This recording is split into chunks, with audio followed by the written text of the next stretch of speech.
رسوله النبي الكريم. أما بعد، فأعوذ بالله السميع العليم من الشيطان الرجيم من همزه ونفخه ونفثه. بسم الله الرحمن الرحيم.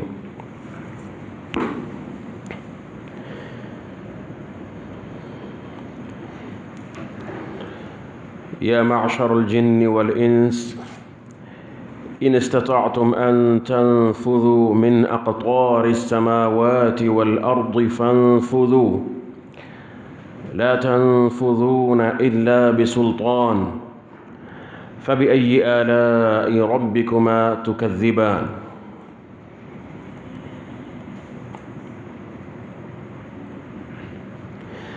سورة الرحمن آیت نمبر 33 ہے. اس سے قبل اللہ رب العزت نے انہی دونوں گروہوں انسانوں اور جنات کو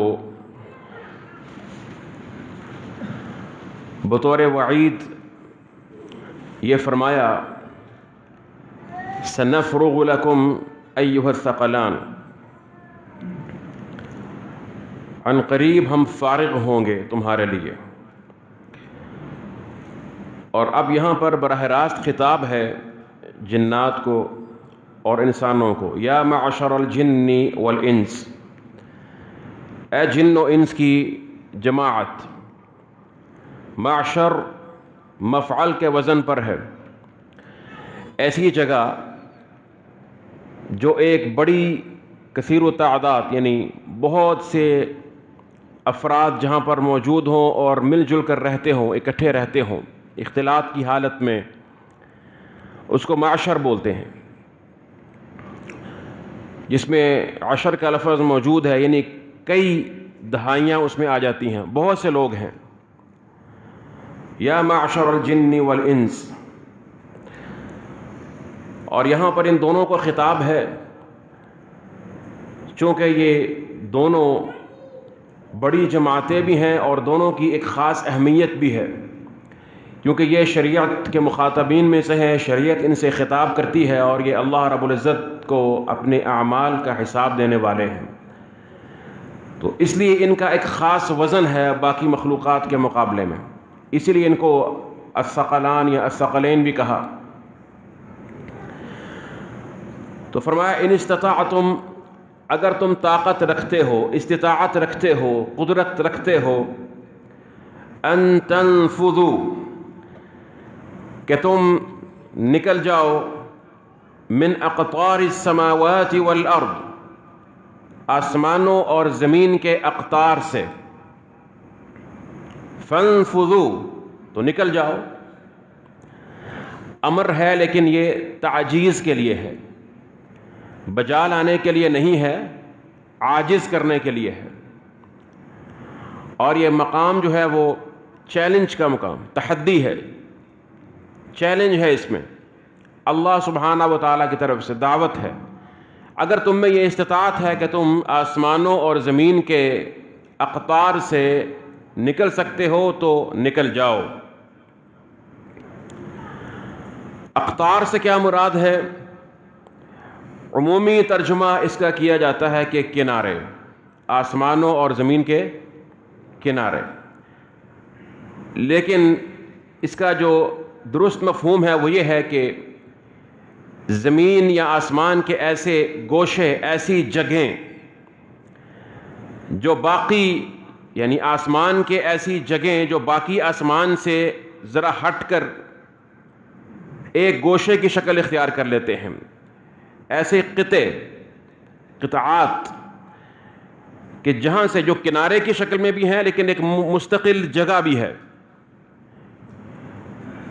تو کوئی نکل بھاگنے کی سوچنے والا یہ سوچ سکتا ہے کہ ایسی جگہ ہیں زمین اور آسمان میں، صرف کناروں کی بات نہیں ہے. ایسی جگہ ہیں جو ہیں تو زمین کے حصے، یہ ہیں تو آسمان کے حصے، لیکن وہ حصے ایسے ہیں کہ جہاں سے نکل بھاگنا آسان ہے. جیسا کہ قرآن کریم میں آتا ہے سورۃ الاحزاب میں اللہ نے منافقین کے بارے میں فرمایا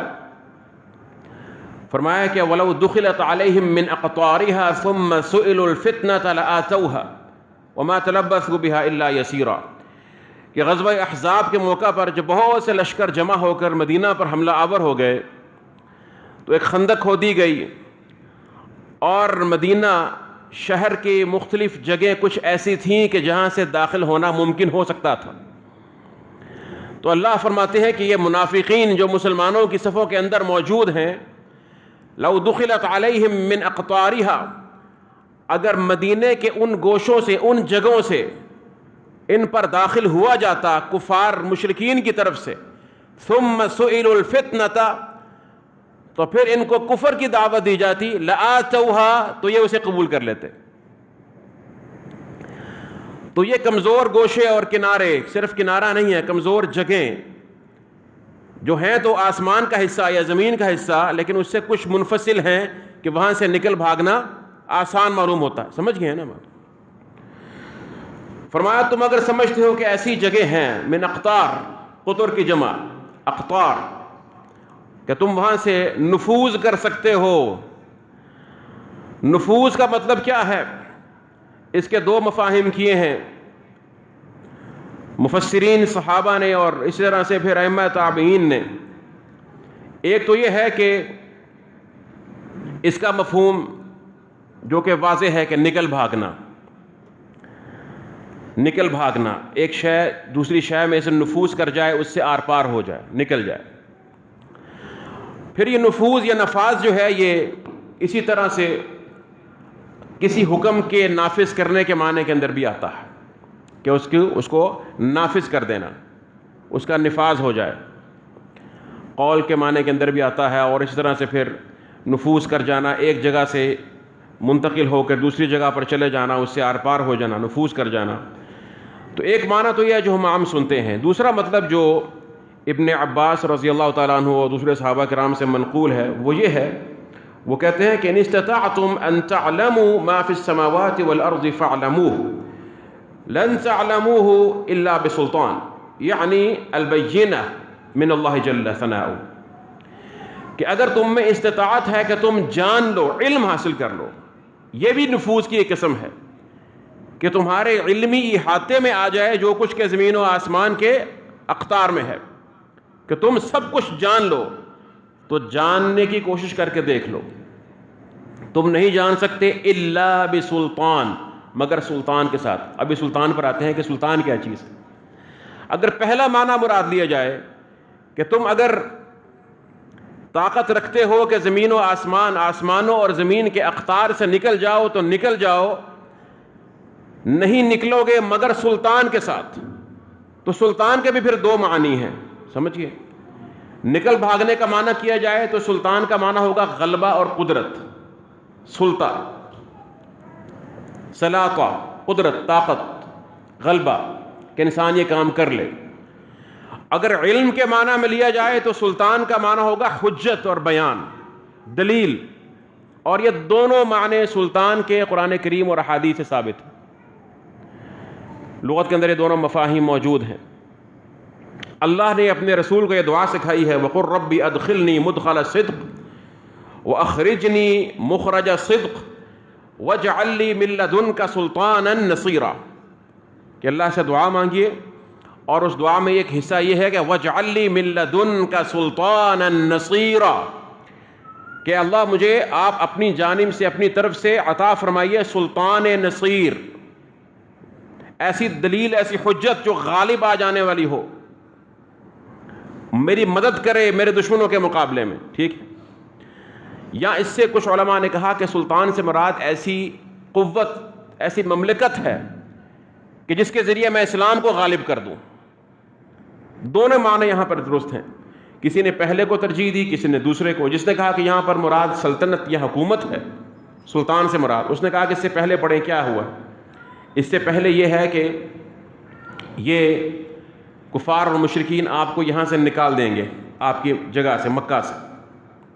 وَإِذَا لَا يَلْبَثُونَ خِلَافَكَ إِلَّا قَلِيلًا سُنَّةَ مَنْ قَدْ أَرْسَلْنَا قَبْلَكَ مِنْ رُسُلِنَا وَلَا تَجِدُ لِسُنَّتِنَا تَحْوِيلًا تحویلا اقم الصلاۃ لدلوک الشمس الی غسق اللیل، اور پھر اس کے بعد یہ آگے آئے.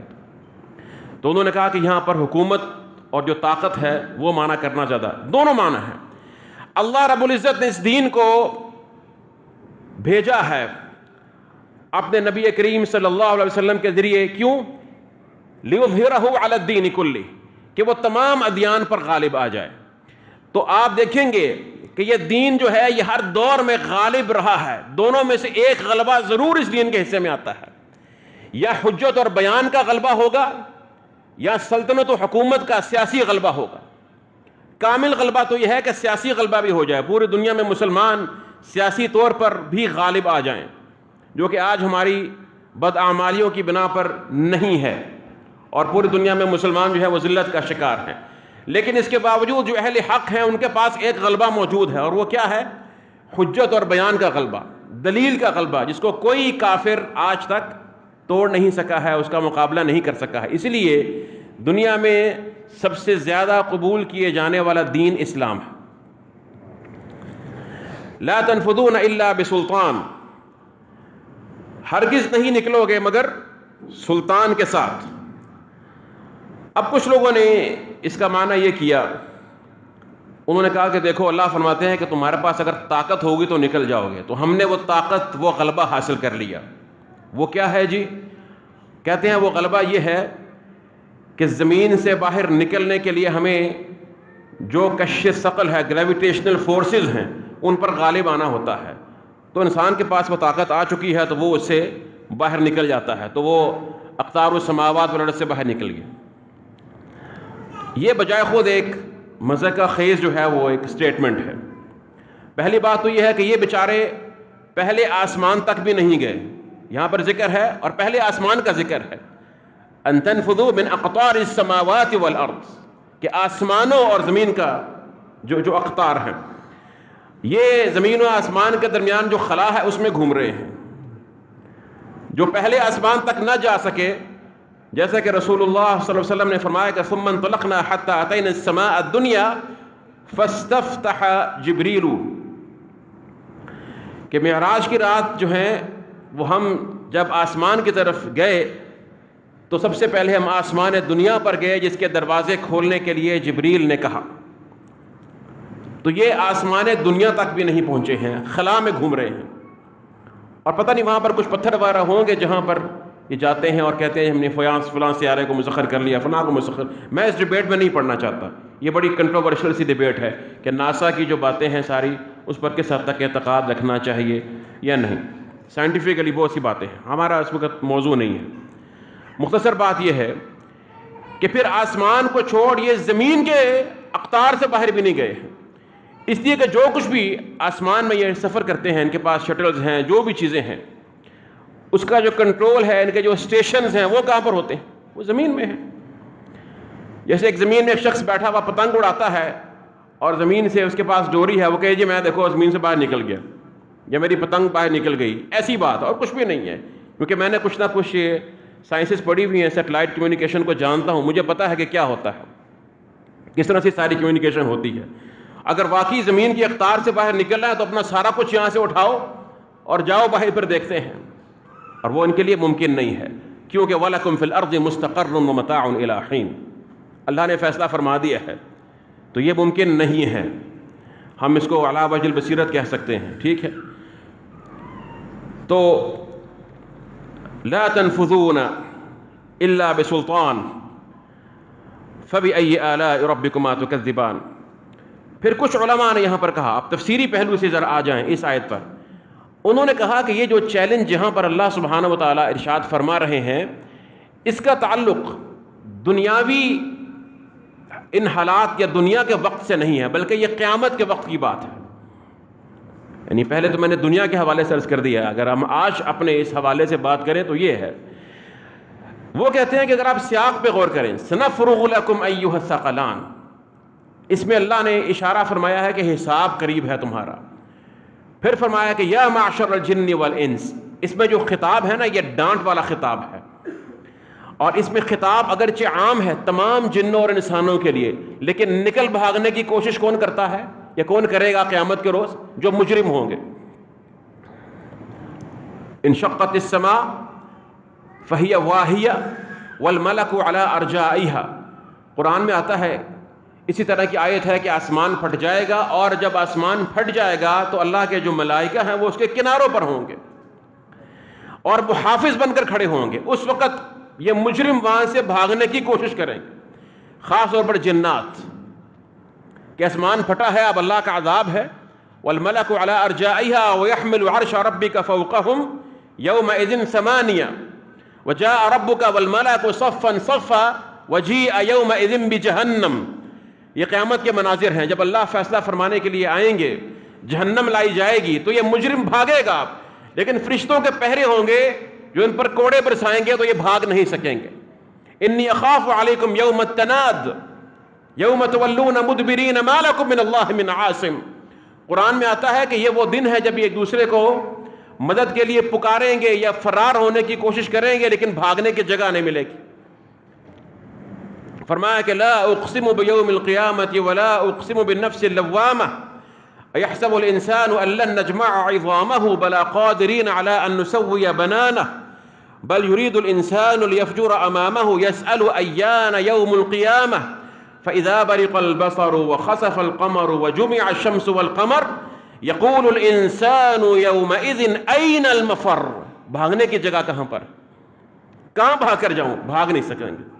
ٹھیک ہے، تو کہتے ہیں کہ یہ دیکھو یہ اس کی تفسیر ہے، اور اس کے بعد جو آیات ہے وہ بھی اسی کے بارے میں ہے. اس لیے کہ اس کے بعد ہے یرسل علیکم شواظ من نار ونحاس فلا تنتصران. پھر فرمایا فاذا انشقت السماء فكانت وردة كالدهان. آسمان کے پھٹنے کا تو سارا یہ قیامت کا منظر بیان ہوتا ہے. اور یہاں پر جو یا معشر الجن والانس ہے، یہ اگرچہ لفظ عام ہے لیکن یہ لفظ عام ہے لیکن اس سے مراد خاص ہے. اس سے مراد کیا ہے؟ خاص. یہ بھی قاعدہ سمجھ لیں کہ عام یراد به الخصوص، عام یراد به الخصوص. کبھی لفظ عام ہوتا ہے لیکن اس سے مراد کچھ خاص یا معین لوگ ہوتے ہیں. ٹھیک ہے، قرآن میں اس کی مثالیں موجود ہیں. جیسے کہ قرآن میں آتا ہے کہ الذین قال لهم الناس ان الناس قد جمعوا لكم فاخشوهم فزادهم ایمانا، کہ جب لوگوں نے کہا کہ ان الناس قد جمعوا لكم، غزوہ احد کے موقع پر جب مسلمان کچھ ظاہری شکست کے بعد دکھ اور غم اٹھائے واپس لوٹ رہے تھے تو ان سے کہا گیا کہ لوگ تمہارے لیے جمع ہو رہے ہیں دوبارہ حملہ کرنے کے لیے. وہاں لوگ سے مراد سارے دنیا کے انسان یا جن سے انسان نہیں ہے، اس سے مراد جو ہے ابو سفیان اور مشرکین مکہ ہے، قریش. لفظ عام ہے لیکن مراد خاص ہے. اسی طرح سے کچھ مفسرین نے یہ جو آیت ہے وقالت الیہود عزیر ابن اللہ، کہ یہود نے کہا کہ عزیر اللہ کے بیٹے ہیں، تو کیا تمام یہود نے کہا؟ انہوں نے کہا جو مشرکین تھے. تمام یہود تو ایسا نہیں کہتے تھے. تو اس لیے الیہود کا لفظ عام ہے لیکن مراد اس سے خاص ہے. ٹھیک ہے، تو یہاں وہ کہتے ہیں کہ اگر قیامت کا منظر مراد لیا جائے تو پھر اس لفظ کو عام مانا جائے گا. اور وہ کہتے ہیں، اور بڑی یہ بھی ایک وجیح قسم کی تفسیر ہے، کہ جب مجرموں کو خطاب کیا جاتا ہے نا تو اس طرح سے ملا جلا خطاب ہی ہوتا ہے، یا معشر الجن والانس.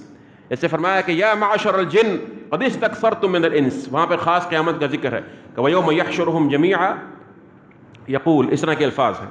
تو بہرحال یہ بھی ایک تفسیر ہے. تو ہم نے یہ تمام وجوہ تفسیر کی اس آیت کی بحمدللہ پڑھ لی. پھر فرمایا فبی، آگے فرمایا کہ تم اگر بھاگنے کی کوشش کرو گے تو کیا ہوگا؟ فرمایا یرسل علیکما شواظ من نار ونحاس فلا تنتصران، تم دونوں پر چھوڑا جائے گا آگ کا شعلہ. شواظ وہ شعلہ جو خوب دہکا ہوتا ہے، اتنا دہکایا جاتا ہے کہ اس میں دھواں نہیں ہوتا. آگ سے منفصل، آگ سے کٹا ہوا ایک شعلہ لپکتا ہے جس میں دھواں نہیں ہے، اس میں حرارت اور اس کا جو بھڑکنا ہے وہ اپنے کمال عروج پر ہے، تو اس لیے اس کے اندر دھواں نہیں ہے. شواظ من نار، آگ سے شعلہ ہے. ونحاس، اور تم پر بھیجا جائے گا دھواں. نحاس کا ایک ترجمہ دھواں ہے، ایک ترجمہ پگھلا ہوا تانبا ہے. نحاس کا جو اصل مطلب ہے اس کو دھواں بھی کہا جا سکتا ہے، لیکن اس کا صحیح مفہوم یہ ہے کہ وہ تپش یا حرارت، شدت حرارت جو نظر نہیں آتی لیکن جلا کر راکھ کر دیتی. نحس سمجھتے ہیں نا، منحوس کہتے ہیں جس کو، یہ وہی مادہ ہے نحاس کا. نحوست کیا ہوتی ہے کہ آپ کو نظر نہیں آتی، کچھ چیز دکھتی نہیں ہے لیکن اس کے اثرات آپ محسوس کرتے ہیں. ایک غیر محسوس چیز جس میں شر ہوتا ہے. جس میں تکلیف ہے، خیر نہیں ہے اس کے اندر، اذیت اور تکلیف اور عذاب ہے، لیکن وہ نظر نہیں آتی، وہ آپ کو بظاہر اس کو دیکھ نہیں پاتے ہیں لیکن محسوس ہوتی ہے۔ تو نحاس وہ شدید قسم کی حرارت ہے، یعنی وہ دھواں یا وہ حرارت جس میں آگ نہیں ہے لیکن وہ جلا کر راکھ کر دینے والا، پگھلا دینے والی چیز ہے، والعیاذ باللہ من ذالک۔ فرمایا یہ شواظ وہ شعلہ جس میں دھواں نہیں ہے، اور نحاس وہ شدید تپش یا دھواں جس میں شعلہ نہیں ہے، یہ تم دونوں پر چھوڑے جائیں گے اگر تم بھاگنے کی کوشش کرو گے۔ فلا تنتصران، تو تم دونوں اپنے آپ کو بچا نہیں سکو گے، نہ ایک دوسرے کو بچا سکو گے، نہ ایک دوسرے کی مدد کر سکو گے اس عذاب کے بالمقابل۔ فلا تنتصران فبأي آلاء ربكما تكذبان۔ سبحان اللہ، اس کے اندر بھی اللہ کی آلاء ہیں، اللہ کی نعمتیں ہیں یا نہیں؟ غور آپ خود کریں۔ اب تو پہلے شروع میں سورہ الرحمن کے چند آیات کے بعد یہ کلمہ آیا تھا فبأي آلاء ربكما تكذبان، اب تو ہر چند آیات کے بعد آ رہا ہے۔ اس کی مناسبت تلاش کیجئے کہ کیوں ہے، اس میں اللہ کی کیسی نعمتیں اور کیا حکمتیں ہیں، ٹھیک ہے؟ کیونکہ میں نے آپ کو اس کا بنیادی مطلب بتا دیا تھا۔ فبأي آلاء ربكما تكذبان، پھر فرمایا فإذا انشقت السماء فكانت وردة كالدهان، پھر جب آسمان پھٹ جائے گا تو وہ گلابی ہو جائے گا تیل کی تلچھٹ یا سرخ چمڑے کی مانند۔ وردہ گلاب کا جو پھول ہے اس کا رنگ سرخ لیکن زردی مائل سرخ، وردہ وہ ہو جائے گا، وردہ گلابی اس کا رنگ ہو جائے گا، کس کی طرح؟ کدہان۔ دہان کیا ہے؟ دہان سے مراد یہاں تو تیل ہے، تیل کی تلچھٹ تیل ہے، اور یہاں اس سے مراد چمڑا ہے، چمڑے کی سرخی ہے۔ دونوں اقوال موجود ہیں، لیکن تیل کی جو مشابہت ہے وہ زیادہ یہاں پر راجح معلوم ہوتی ہے۔ وہ کیوں؟ اس لیے کہ قرآن کریم میں دوسرے مقام پر آیا ہوا ہے، قرآن کی تفسیر قرآن سے، القرآن یفسر بعضہ بعضا، فرمایا کہ یوم تکون السماء کالمہل، جس وقت آسمان جو ہے وہ پگھلے ہوئے تانبے کی مانند ہو جائے گا۔ اور تیل آپ کو پتہ ہے مائع شکل میں ہوتا ہے، پگھلی ہوئی شکل میں، ایک لطیف اور رقیق شکل میں ہوتا ہے، سخت نہیں ہے۔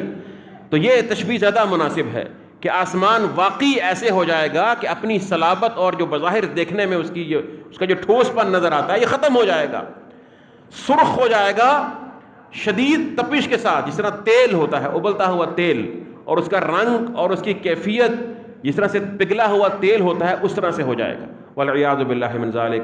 ذرا تصور کیجئے اگر اس دور میں ہم صرف تصور کی آنکھ سے دیکھنے کی کوشش کریں، ویسے تو اس کیفیت کو ہم، اس کی تعویل کیفیت ہم بیان نہیں کر سکتے ہیں، بہت مشکل، ناممکن ہے۔ لیکن اگر تصور کریں کہ یہ سرخ ہو جائے اور تیل کی مانند یہ بہہ رہا ہوا آسمان، تو کیا حالت ہوگی خوف سے انسان کی، والعیاذ باللہ من ذالک۔ قیامت کا منظر ہولناک ہے۔ یا ایھا الناس اتقوا ربکم ان زلزلۃ الساعۃ شیء عظیم، اللہ فرماتے ہیں بہت بڑا زلزلہ، بہت بڑا بھونچال ہے، جس کو اللہ بڑا کہتا ہو وہ کتنا ہیبت ناک ہوگا۔ تو فرمایا کہ فکانت وردۃ کالدہان فبأي آلاء ربكما تكذبان، فرمایا فیومئذ لا يسأل عن ذنبه انس ولا جان، پھر اس روز کسی انسان سے اس کے گناہ کے متعلق پوچھا جائے گا، نہ کسی جن سے۔ اس روز کسی انسان سے اس کے گناہ کے متعلق پوچھا جائے گا، نہ کسی جن سے، یعنی پوچھنے کی ضرورت محسوس نہیں ہوگی، اس لیے کہ ان کی علامات، ان کے مجرموں کی جو علامات ہیں ان کی چہروں سے ظاہر ہوں گی۔ قرآن کی دوسرے مقامات پر یہ ہے کہ فَلَنَسْأَلَنَّ الَّذِينَ أُرْسِلَ إِلَيْهِمْ وَلَنَسْأَلَنَّ الْمُرْسَلِينَ، اور اسی طرح فرمایا کہ دوسرے مقامات پر فرمایا کہ وَيَوْمَ يُنَادِيهِمْ فَيَقُولُ مَاذَا أَجَبْتُمُ الْمُرْسَلِينَ فَعَمِيَتْ عَلَيْهِمُ الْأَنْبَاءُ يَوْمَئِذٍ فَهُمْ لَا يَتَسَاءَلُونَ۔ ان سے پتہ چلتا ہے کہ ان سے سوال ضرور کیا جائے گا، اللہ نے مجرموں سے سوال ضرور کرنا ہے۔ وَقِفُوهُمْ إِنَّهُمْ مَسْئُولُونَ، کھڑا کرو ان کو، ان سے پوچھا جائے گا مجرموں سے۔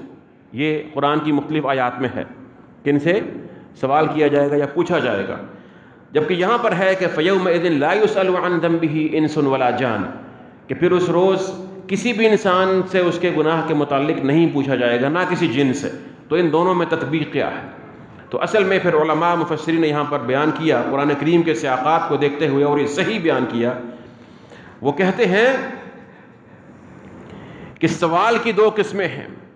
ایک سوال ہوتا ہے استعلام اور استرشاد کا سوال، کہ آپ کسی سے معلومات چاہتے ہیں، آپ کو پتہ نہیں ہے، آپ اس سے جاننا چاہتے ہیں کہ مجھے بتاؤ، ٹھیک ہے. اور ایک سوال ہوتا ہے ڈانٹ کا، ذلیل کرنا، توبیخ، تقریع، تبکیت، ذلیل کرنے کے لیے بتاؤ، جس میں اللہ کی ڈانٹ ہے. حضرت عائشہ رضی اللہ تعالیٰ عنہ کی روایت مشہور آتی ہے،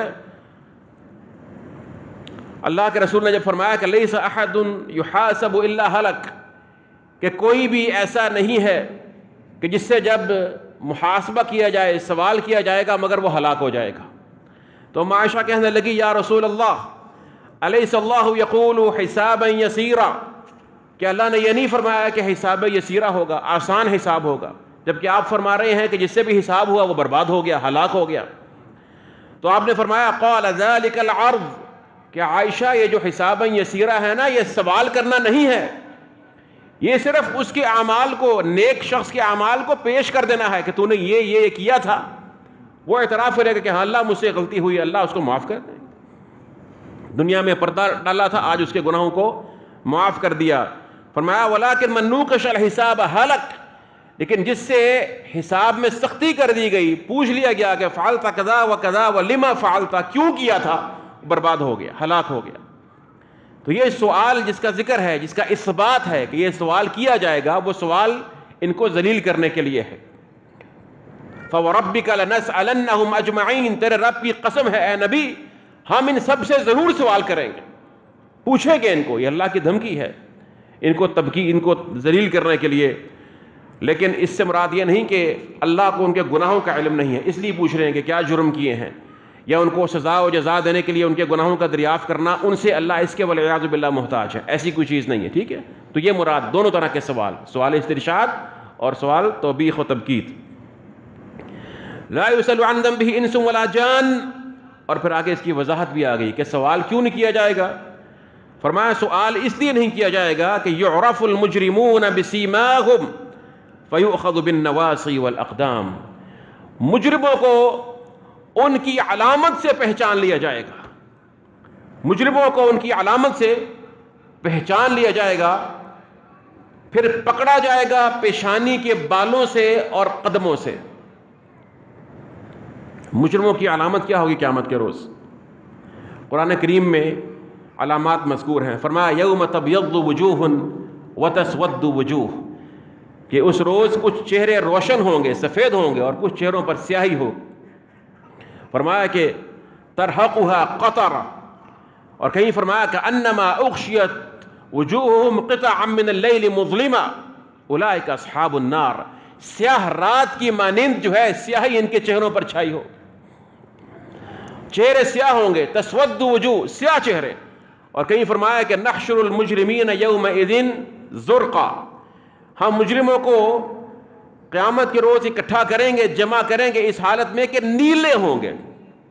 اب کچھ مفسر نے کہا کہ ان کا چہرے کا رنگ کبھی نیلا ہوگا کبھی کالا، کچھ نے کہا کہ ان کی آنکھیں نیلی ہو چکی ہوں گی. اور جب خوف ہوتا ہے اور چہرہ سیاہ ہو، آنکھ نیلی ہو جائے، آنکھ کی پتلی، تو کیا چہرے کی کیفیت ہوتی ہے، بدترین شکل ہے، والعیاذ باللہ من ذالک. یہ وہ علامات ہیں.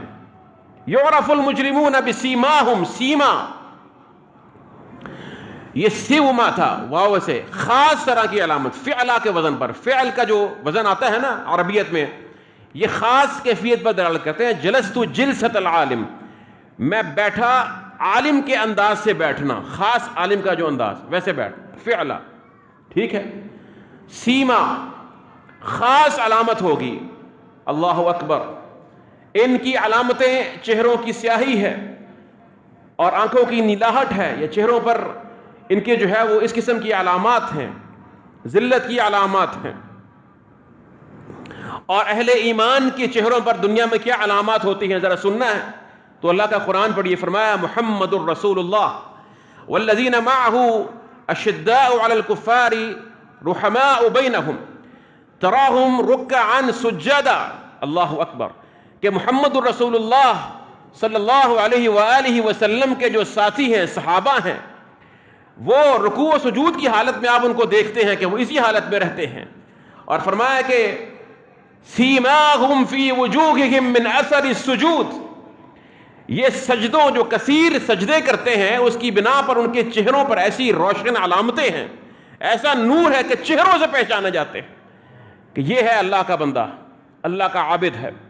اور فرمایا کہ یہ ایسی علامت ہے، یعنی چہروں پر جو سیما ہے، یہ خصوصی علامت، چہروں کا نور، چہروں کی رونق اور چہروں پر اللہ سبحانہ و تعالی کی محبت کے اور اس کے جلال کے آثار، برکات. فرمایا یہ ایسی علامت ہے ذالک مثلہم فی التوراۃ، کہ تورات میں ان کی یہی علامتیں بیان ہوئی ہیں.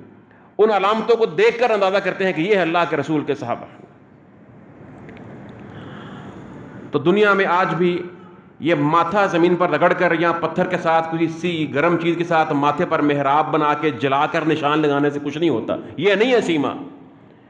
کچھ لوگوں نے اسے سیما سمجھا ہوا ہے کہ جی ماتھے پر کالا نشان پڑ گیا، کسی کا قدرتی پڑ جائے سبحان اللہ، بہت اچھی بات. بعض لوگوں کی جلد حساس ہوتی ہے تو اگر ان پر نشان قدرتی پڑتا ہے اور کثرت سجود کی بنا پر تو الحمدللہ، اس میں کوئی حرج کی بات. لیکن ایسے لوگ بھی ہیں جو اپنے ماتھوں پر نشان بناتے ہیں اور رگڑتے رہتے ہیں سر کو. اس قسم کی کیفیات اور علامات کا کوئی فائدہ نہیں ہے. سیما کا اصل مفہوم جو ہے وہ معنوی ہے، روحانی ہے، قلبی ہے، کہ قلب کے اندر جو نور ہے اس کا اظہار انسان کے چہرے پر ہو جاتا ہے. جو قلب کے اندر نور چھپا ہوتا ہے اللہ کی محبت، اس کی خشیت کا، وہ چہروں پر ظاہر ہو جاتا ہے.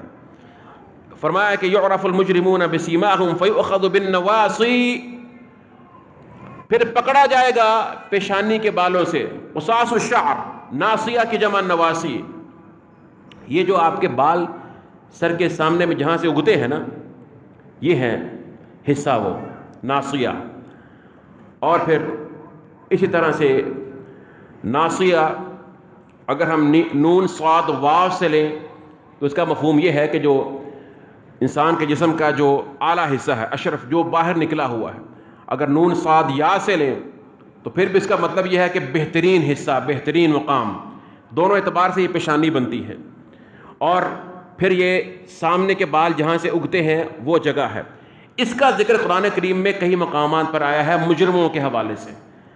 اللہ نے سورہ علق میں فرمایا کہ لنصفعا بالناصیہ، ہم اس کو سختی سے پکڑ لیں گے اسی پیشانی سے.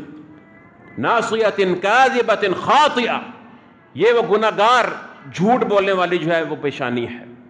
پیشانی کا ذکر کیوں آیا ہے؟ یہاں سے پکڑنے کا ذکر ہے، اللہ کے عذاب کا. یہاں بھی یہ ذکر ہے کہ مجرموں کو پیشانی سے پکڑا جائے گا. یہاں پر دو چیزوں کا ذکر ہے نا، جسم کے دو اعضاء کا، ایک پیشانی اور ایک اقدام. قدم کی جمع اقدام، جو پاؤں کا جو حصہ باہر نکلا ہوا ہے آگے بڑھنے کے لیے انسان استعمال کرتا ہے وہ، اور ایک پیشانی جو باہر ہے.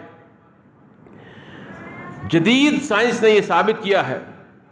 اگر آپ نے تسلی کرنی ہے تو میں صرف نقطہ بیان کرنے کے لیے بات نہیں کر رہا ہوں، باقاعدہ سائنس کی یہ ریسرچ ہے اس وقت جو ثابت شدہ ہے. جو فرنٹل لوب ہے آپ کے برین کا، جو سامنے والا حصہ ہے، یہ کیلیفورنیا انسٹیٹیوٹ میں باقاعدہ ریسرچ ہوئی ہے. انہوں نے جو ہے وہ کئی سال تک 350 افراد کا نمونہ لیا اور ان کے برین سکینز وہ کرتے رہے اور دیکھتے رہے. تو انہوں نے یہ تحقیق پیش کی ہے کہ انسان جو ڈیسیژن میکنگ کرتا ہے، جو فیصلہ کرتا ہے اور جو چوائسز کرتا ہے، اختیار کرتا ہے چیزوں کو، میں نے کیا کرنا ہے، وہ اس کا دماغ کا یہاں پر سیگمنٹ ہے، برین کا یہاں پہ سیگمنٹ ہے، بالکل سامنے ناصیہ یہاں پر ہے. یہ جا کر دیکھیے گا. ایک انہوں نے نیلے رنگ سے، بلو کلر سے انہوں نے مارک کیا ہوا ہے. انہوں نے کہا کہ یہ وہ ہے کہ جو انسان کی ڈیسیژن میکنگ پہ آئے، اور ایک ریڈ سے انہوں نے مارک کیا اور بتایا کہ یہ وہ ہے کہ جو چوائسز میں ہے کہ کیا چوز کرنا ہے. اور یہ دونوں حصے انسان کے یہاں پر ہیں، اگلے حصے دماغ کے جو پہلا جو اس کا مقدم الرأس ہے، یہاں سے اللہ نے پکڑنا ہے. قیامت کے روز مجرموں کو جب یہاں سے پکڑا جائے گا تو ایک تو اس کا دماغ جو سوچتا ہے نا فیصلہ کہ میں نے کیا کرنا ہے، دماغ سوچتا ہے، کوئی راہ فرار اختیار کرنے کی تدبیر سوچتا ہے. اور پاؤں کیا کرتے ہیں؟ بھاگتے ہیں، دونوں سے پکڑ لینا ہے. سبحان اللہ. فَيُؤْخَذُ بِالنَّوَاصِي وَالْأَقْدَامِ فَبِأَيِّ آلَاءِ رَبِّكُمَا تُكَذِّبَانِ. تو میرے بھائیو، اللہ کا قرآن سچ ہے. اتنی صدیاں قبل اتنی سچائی جس کو آج تک نہ اس کی گہرائی کو کوئی پہنچ سکا ہے، نہ اس کی مثال کوئی کلام لا سکا ہے، نہ کسی بات کو باطل ثابت کر سکا ہے. لا يأتيه الباطل من بين يديه ولا من خلفه تنزيل من حكيم حميد. سبحان اللہ، سچ کہتا ہے یہ قرآن. فرمایا فَيُؤْخَذُ بِالنَّوَاصِي وَالْأَقْدَامِ فَبِأَيِّ آلَاءِ رَبِّكُمَا تُكَذِّبَانِ. اور پھر فرمایا هذه جہنم، آج کی ہماری آخری دو آیات. هذه جہنم، جب اس کو پکڑا جائے گا نا تو اسے پھر کہا جائے گا، اور ہمیں بھی یہ کہا جا رہا ہے، ان کے بارے میں بتایا جا رہا ہے، اللہ ہمیں ان میں سے نہ کرے. والعیاذ باللہ من ذلک. ربنا اصرف عنا عذاب جہنم ان عذابها كان غراما انها ساءت مستقرا ومقاما. هذه جہنم، یہی ہے وہ جہنم، اس میں حصر کا معنی ہے، یہی ہے وہ جہنم التي يكذب بها المجرمون، جس کو مجرم جھٹلاتے ہیں. یہ نہیں کہا التي تكذبون بها کہ تم جسے جھٹلاتے ہو، نہیں، اس میں ہمیں بھی بتایا جا رہا ہے اور ان کے لیے تو ہوگا ہی. ہے کچھ نے کہا کہ جس کو مجرم جھٹلاتے تھے، کچھ نے ماضی کا معنی کیا سابقہ جو سیاق ہے اس کو دیکھتے ہوئے فَإِذَا انشَقَّتِ السَّمَاءُ. لیکن بہتر ترجمہ یہ ہو سکتا ہے کہ اس میں عموم رہے، کہ صیغہ چونکہ مضارع کا ہے، یکذب بها المجرمون، یہ ہے وہ جہنم. اور یہ نہیں کہا کہ جس کو تم جھٹلاتے تھے یا وہ جھٹلاتے ہیں یا جھٹلائیں گے، فرمایا جس کو مجرم جھٹلاتے ہیں. مجرم یعنی یہاں پر ضمیر کی جگہ اس میں ظاہر بولا جرم کو واضح کرنے کے لیے کہ یہ مجرموں کا ٹھکانہ ہے، جہنم مجرموں کا ہی ٹھکانہ ہے. یکذب بها المجرمون. فرمایا یطوفون بینها وبین حمیم آن، یہ طواف کریں گے اس جہنم کے درمیان اور حمیم بن آن کے درمیان، کھولتے ہوئے پانی کے درمیان چکر کاٹتے رہیں گے. کیا مطلب ہے؟ طواف کیا ہوتا ہے؟ چکر کاٹنا.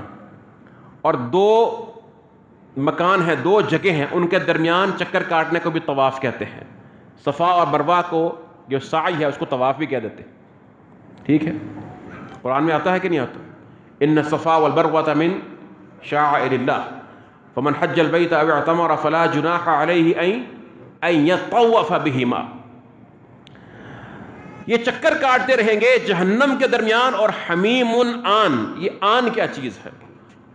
انا یعنی انن. آن کہتے ہیں ہر وہ چیز، کوئی بھی چیز جس کے جو عروج کا وقت ہے نا، یا وقت کا جو قید ہے اس کو ذہن میں رکھیے گا، جس کے عروج کا وقت، کمال کا وقت وہ آ چکا ہو.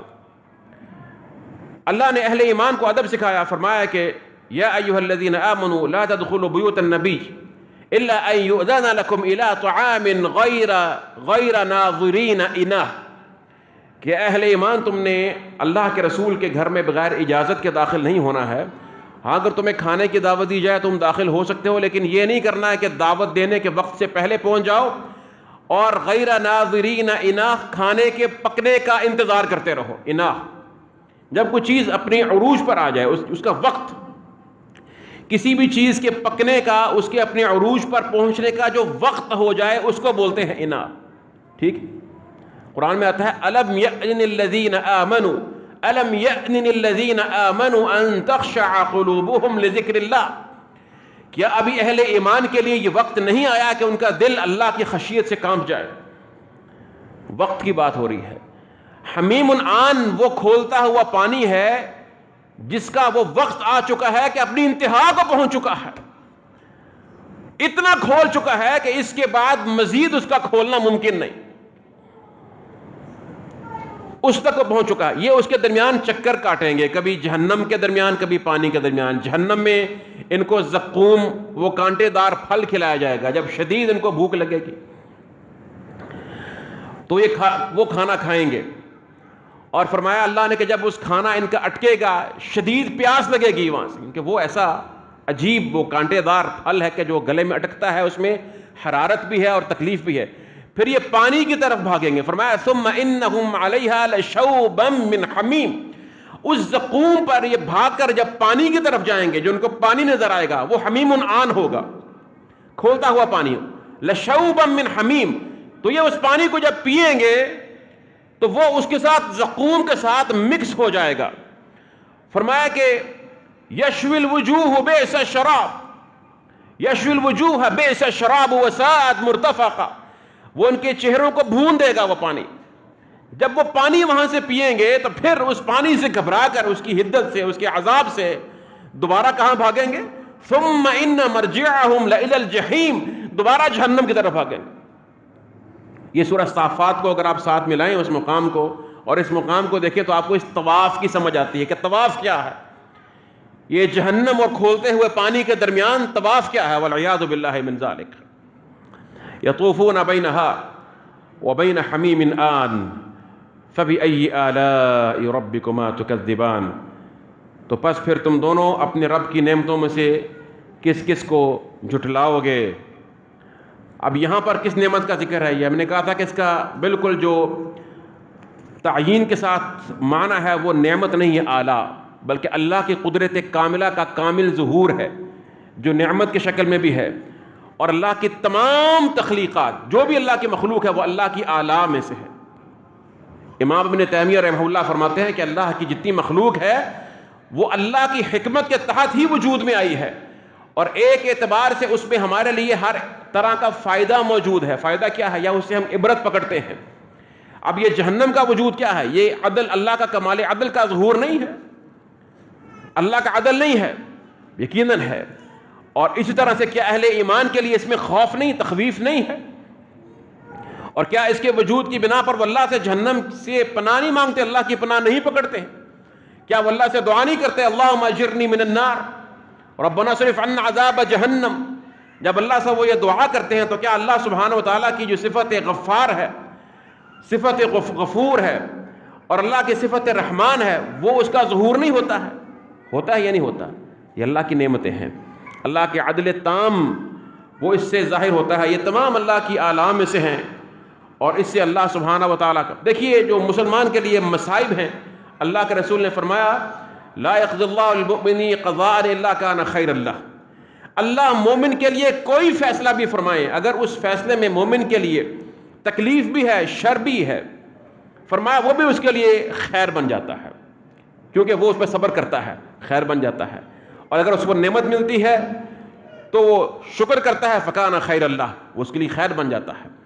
تو مومن کو اللہ کی طرف سے نعمت ملے, وہ شکر کرتا ہے, پھر بھی اس کے لیے خیر بن گیا. اگر آزمائش آ جائے, صبر کرے, تو اس کے لیے بڑی خیر بن جاتی ہے. ٹھیک ہے نا؟ تو یہ سب اللہ کی آلاء ہے, تو اس میں اہل ایمان کے لیے خیر ہی خیر ہے. اللہ ہم سب کو صحیح معنوں میں اپنے قرآن کریم کا فہم عطا فرمائے اور اس کے مطابق عمل کرنے کی توفیق بھی عطا فرماتے. اب اللہ تعالیٰ توفیق, وصلی اللہ تعالیٰ وسلم علی نبینا محمد.